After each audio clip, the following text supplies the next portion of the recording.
कुंज बिहारी श्री हरिदास। आप सभी को अक्षय तृतीया की मेरी तरफ से अनंत अनंत शुभकामनाएं। बिहारी जी के चरणों में यही प्रार्थना करती हूँ कि आपको वे अपनी भक्ति और अपने प्रेम में सदैव सदैव सराबोर रखें। और अक्षय तृतीया में हमारे बिहारी जी में उनके चरण दर्शन कराए जाते हैं। साल भर बिहारी जी अपने चरणों को छुपा के रखते हैं, लेकिन सिर्फ अक्षय तृतीया ऐसा दिन है कि बिहारी जी के चरणों के पूर्ण रूप से दर्शन प्रदान होते हैं। और अक्षय तृतीया के दिन जो चरण दर्शन प्रदान होते हैं, जो हम भक्तों को प्राप्त होते हैं, तो वह बद्रीनाथ के दर्शन के पुण्य के बराबर है। जितना आप बिहारी जी के दर्शन कर लीजिए और बद्रीनाथ जी के दर्शन कर लीजिए तो वो पुण्य मतलब बराबर है। अच्छा, चंदन यात्रा भी इसी दिन से शुरू हो जाती है। चंदन यात्रा के बारे में आप जानते होंगे कि प्रभु को शीतलता प्रदान करने के लिए, उनको ठंडक प्रदान करने के लिए, प्रभु को सुख देने के लिए ये चंदन यात्रा शुरू होती है और ये अक्षय तृतीया से 21 दिन तक चलती है। लेकिन भक्तों का ऐसा भाव रहता है कि यदि बहुत गर्मी है, विशेष ज़्यादा ग्रीष्म है, तो फिर उस यात्रा को भक्तजन और बढ़ा देते हैं, आगे कंटिन्यू करते हैं कि प्रभु को हम और सुख प्रदान कर सकें। अब चंदन यात्रा में प्रभु को चंदन का लेप लगाया जाता है। उसमें कपूर और ठंडी तासीर का इत्र और उसमें चंदन ये घिस के और प्रभु के श्रीअंग पर उनको ठंडकता प्रदान करने के लिए दिया जाता है, लगाया जाता है। खस के बंगले में भी प्रभु विराजमान होते हैं। बिहारी जी में तो फूलों के कितने प्यारे प्यारे भक्तजन बंगले बनवाते हैं और प्रभु को उसमें बैठाया जाता है, विराजमान होते हैं प्रभु। उनको ठंडक, उनको सुगंध प्रदान की जाती है। कभी कभी कुंजों में उनको प्रभु को बिठाया जाता है। आप भी अपने घर के ठाकुर जी के साथ ये ऐसा जो है सुखमय वातावरण कर सकते हैं। जैसे आप भी आपके घर में अगर छोटे कुछ गमले हैं फूलों के, तो उनकी प्यारी सी कुंज तैयार करके और ठाकुर जी को वहाँ विराजमान करिए, साफ़ सुथरी जगह करके ठाकुर जी को वो कुंजों का भाव रखे।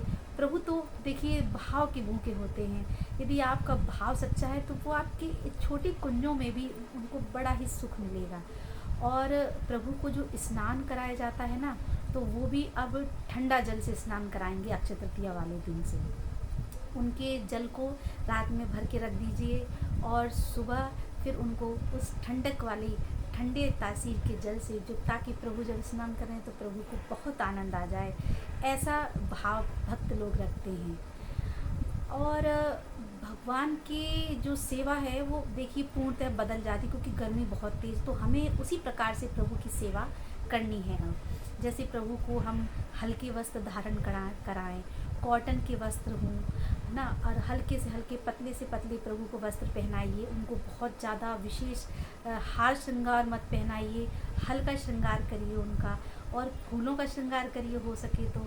अगर आपके पास छोटे छोटे फूल बंगले आज तो अवेलेबल हैं, आप देखिए दुकानों में कितने प्यारे प्यारे फूल बंगले मिलते हैं, तो आप वो भी प्रभु के लिए धर सकते हैं और उसमें प्रभु का प्यारा प्यारा फूल बंगला सजा सकते हैं। यदि आपके पास मतलब फूल हैं घर में ही आपने लगा रखे हैं प्रभु की सेवा के लिए, तो प्रभु को फूलों का श्रृंगार करिए, फूलों से बंगला सजाइए उनके लिए। और प्रभु को भोग का भी हमें विशेष ध्यान रखना है। यदि आप दूध प्रभु को पिलाते हैं तो वो भी एकदम से बहुत गर्म नहीं और बहुत ठंडा भी नहीं, हल्का सा गुनगुना कर सकते हैं आप उसमें। और उनको प्रभु को आप जो है बनाना शेक या उस प्रकार से मैंगो शेक, ये भी ठंडक प्रदान करने के लिए पिला सकते हैं। और ठंडे भोग, ठंडे फल है ना, जूस निकाल लीजिए ठंडे ठंडे फलों का, अनार का है ना, और ये जूस आप पिला सकते हैं मौसमी का। प्रभु को ठंडे फलों का भोग लगाइए। इस समय तो देखिए तरबूज, खरबूज, कितना अच्छा, पपीता, अनार, सब कुछ बहुत चल रहा है, तो आप प्रभु को खूब प्रेम से, भाव से, चाव से प्रभु को भोग लगाइए। और प्रभु की सेवा में हमें मतलब उष्णता बिल्कुल प्रभु को हमें नहीं मतलब एहसास ना हो कि उष्णता, हम उन्हें ठंडक कैसे प्रदान करें। जैसे कि बहुत तेज़ गर्मी हो तो आपको लगे कि प्रभु को बहुत तेज़ गर्मी लग रही, क्योंकि अपने से एहसास करना चाहिए कि आज बहुत गर्मी, तो अपन को लगता है ना कि आज बहुत तेज़ गर्मी है, तो उस समय आप प्रभु को जल क्रीड़ा करवा सकते हैं। अब जल क्रीड़ा आप अपने घर में किसी बड़े से बर्तन में या किसी बड़े से टब में उसमें जल डालिए, ठंडा जल, सुगंधित जल रखिए, उसमें इत्र डालिए, उसमें गुलाब जल डालिए, उसमें केवड़ा डालिए और प्रभु को उसमें जल क्रीड़ा करवाइए, प्रभु को विराजमान करिए, उसमें फूलों को बिखेर दीजिए कुछ। और नौका विहार भी आप करवा सकते हैं, जब बहुत तेज़ गर्मी हो तो उस समय आप नौका विहार करवा सकते हैं। तो आजकल तो इतनी प्यारी प्यारी नौकाएं मिलती हैं, इतनी सुंदर मिलती हैं कि आप प्रभु को उसमें विराजमान करिए और बड़े से पात्र में और प्रभु को नौका विहार करवाइए। सच मानिएगा, यदि आपका भाव सच्चा होगा ना, तो सच में प्रभु ये एहसास आपको करा देंगे कि सच में उन्होंने आपका भाव स्वीकार किया है। ये भाव का ही सब खेल है, भक्ति भाव से ही तो है ना। जैसा आपका, नहीं तो क्या प्रभु को भूख लगती है, क्या प्यास लगती है, क्या उन्हें गर्मी लगती है, लेकिन हमारा भाव ऐसा है तो प्रभु को भूख भी लगेगी, प्यास भी लगती है, प्रभु को है ना गर्मी भी लगती है। और कभी कभी ठाकुर जी के सामने पंखा सेवा करिए, है ना। पंखा में अच्छे से आप कोई ठंडा इत्र लगा दीजिए और फिर प्रभु को सामने उनको झलिए पंखा। तो प्रभु को ये भाव रखिए कि प्रभु को हम ठंडकता, उनको हवा प्रदान करने के लिए ये सेवा कर रहे हैं। और ध्यान रखिए कि प्रभु को मतलब अति गर्म भोग न लगाएं। जैसे आपने अमनिया किया और प्रभु के सामने लाएं तो बहुत ज़्यादा गर्म भी ना हो, है ना, ठंडा ठंडा भी ना हो एकदम से, जैसा हम लोग पाते हैं हल्का गुनगुना, उस प्रकार का प्रभु को भोग लगाइए। और प्रभु के भोग में जहाँ तक हो आप ठंडी तासीर और ठंडे भोग, जैसे कि प्रभु को जिससे अच्छा लगे, सत्तू है ना, सत्तू का भोग लगाइए। सत्तू के लड्डू बनते हैं, सत्तू को मीठा घोल के, और शरबत प्रभु को पिलाइए, शरबत का भोग लगाइए। कितने भी प्रकार के ठंडे तासीर के भोग हैं जो आप प्रभु के सामने आप उन्हें प्रस्तुत कर सकते हैं, प्रभु को भोग लगा सकते हैं। और जब रात्रि में शयन कराइए तो शयन में हम इत्र सेवा करते हैं। तो इत्र सेवा में हमें चाहिए कि हम प्रभु के लिए जो है ठंडे तासीर के ही इत्र, जैसे कि खस का है ना, और मोगरे का है, बेला का है, और उसी प्रकार से हम जो है इत्र का सेवा प्रभु के सामने करें। प्रभु के श्री अंग में आप ठंडे इत्र, जैसे प्रभु को गर्मियों में खस का इत्र बहुत, बिहारी जी में तो खस का इत्र बहुत ही प्रिय है प्रभु को, तो आप ठंडी तासीर के खस का, गुलाब का, बेला का, मोगरा का, ये आप प्रभु को सेवा में ला सकते हैं।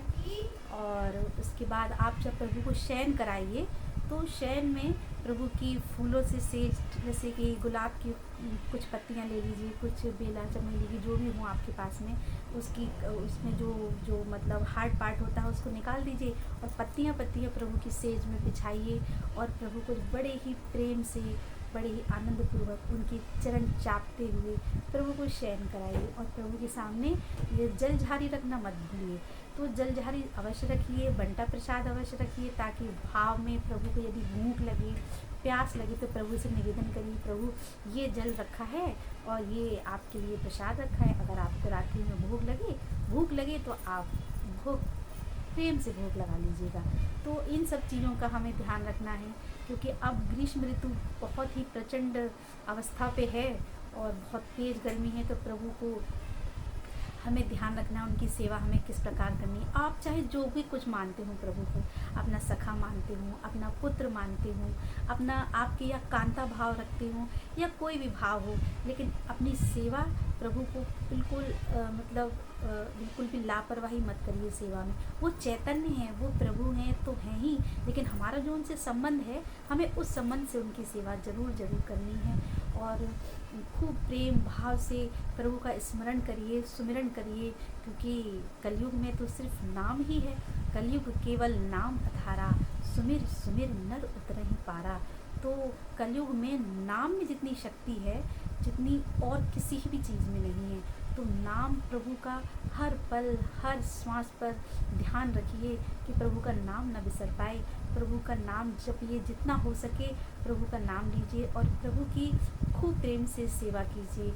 और प्रभु के समक्ष जो है जलझारी हमेशा रखिए और समय समय पर प्रभु की झारी का जो जल है वो बदलते रहिए। जितना मैंने संत जनों से और जितना मैंने प्रभु की कृपा से संत जनों से सुना है, वो मैंने आपको बताने की प्रयास किया है। अगर मुझसे कोई त्रुटि हुई हो, कोई गलती हुई होगी तो मुझे क्षमा कीजिएगा। है ना। तो आप लोग खूब खूब सेवा कीजिए, प्रभु को खूब चंदन की सेवा, जल की सेवा, भोग की सेवा, श्रृंगार की सेवा बिल्कुल प्रेम भाव से करिए। प्रभु अवश्य अवश्य रिझेंगे अगर आपका भाव सच्चा है। और ये सेवा आप लोग ध्यान रखिएगा कि प्रभु को जो है गर्मी का एहसास हो ही ना पाए। अपनी सेवा इतनी मतलब सजग रहिए उसके लिए कि मेरे प्रभु को किसी प्रकार का कोई कष्ट ना हो पाए। और यही मैं आपसे प्रार्थना करती हूँ कि प्रभु की यही सेवाएं हैं जो हमें ध्यान रखना है, क्योंकि अब हमें प्रभु की ग्रीष्म ऋतु की सेवाएं अक्षय तृतीया से ये परिवर्तित करनी है सेवाएं। तो आप ये ध्यान रखिएगा। जो मुझे समझ में आया संत जनों की कृपा से, प्रभु की कृपा से, वो मैंने आपको बताया। कुंज बिहारी श्री हरिदास।